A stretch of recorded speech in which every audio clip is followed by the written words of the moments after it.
एक बात सुनिए, आप जब कह रहे हैं तो आप बताइए कौन सी जगह पर। हम तो जहां जहां योगी गए वहां हराए, जहां अमित शाह आए वहां हारे। आपने कहा था पुराने शहर में सर्जिकल स्ट्राइक करेंगे, हमने कहा डेमोक्रेटिक स्ट्राइक करेंगे, डेमोक्रेटिक स्ट्राइक हो गया। अब नेशनल मीडिया को बीजेपी के बाजा बजाने का इतना शौक है तो बजाइए आप, मगर हमारे कंधे पे रखकर बाजा मत बजाइए। आप खुलकर कहिए कि हम बीजेपी की बैंड पार्टी हैं, हम बाजा बजा रहे हैं। हम आपसे कहना चाह रहे हैं कि हमारे घर में बीजेपी का जो पोजीशन था वो क्या है आप देख लीजिए। हम आपको फिर से कह रहे हैं कि हैदराबाद पार्लियामेंट सेगमेंट में 44 म्युनिसिपल डिविजन्स हैं। 5 साल पहले भी हमने 34 पर लड़ा था, 33 जीते थे। इस बार भी हम 34 लड़े हैं, 33 जीते हैं। अब आप बताइए, आप लोग तमाम माशाल्लाह से आइंस्टाइन के करीबी दोस्त हैं, मैथमेटिक्स में आप लोग बहुत अच्छे हैं, हम तो वीक हैं, इसीलिए हम पॉलिटिक्स में। आप बता दीजिए कि ये नंबर सही है गलत है। सर आप हमेशा हैदराबाद और तेलंगाना की जो फैब्रिक है, गंगा जमुनी तहजीब है, उसकी वकालत के मद्देनजर आप बीजेपी और फिरका परस्त ताकतों को रोकने की बात करते रहे हैं। उसी के मद्देनजर आप केसीआर को भी सहयोग करते रहे हैं कई चुनाव में, मतलब लोकसभा और विधानसभा में।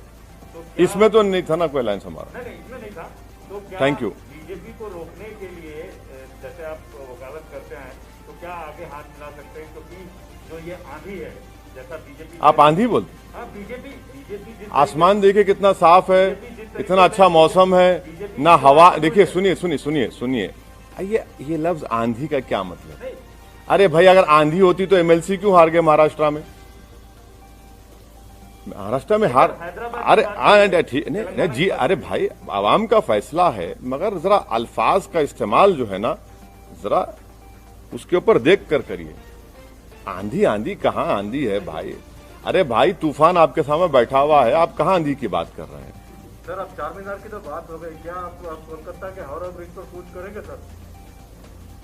नहीं, इलेक्शन लड़ना तो प्रसाद साहब मेरे लिए जरूरी है। मैं जब तक जिंदा रहूंगा मैं इलेक्शन लड़ता रहूंगा, और मुझे जीतने से या हारने से कोई मतलब नहीं है, मुझे लड़ने से मतलब है और मैं लड़ूंगा। अब रहा सवाल आपके सवाल का जो स्पेसिफिक जवाब है, अब इलेक्शन से हम लोग थोड़ा हैदराबाद के इलेक्शन से फारिग हो चुके हैं, अब बैठ के बात करेंगे आने वाले एक 6-7 दिन में, और फिर इंशाल्लाह फिर अपना सफर शुरू रहेंगे। सर यही फॉर्मूला आप वेस्ट बंगाल में, मतलब आपने कहा था नहीं, सोमित देखिए, मैं आपके सामने कई मर्तबा इन पर्टिकुलर आपके तमाम से कहूं कि केरला में और आसाम में मैं नहीं जाऊंगा। ये मेरा एक डिसीजन है और हम उसके पाबंद हैं। वहां पर बदरुद्दीन अजमल साहब की AIDUF है, IUML केरला में है, हम वहां जाकर उनको डिस्टर्ब नहीं करेंगे। अगर कभी उनको गलती से मेरी जरूरत पड़ गई मुझ जैसे दीवाने की, तो वो मुझे कॉल कर ले, मैं आ जाऊंगा, नो प्रॉब्लम।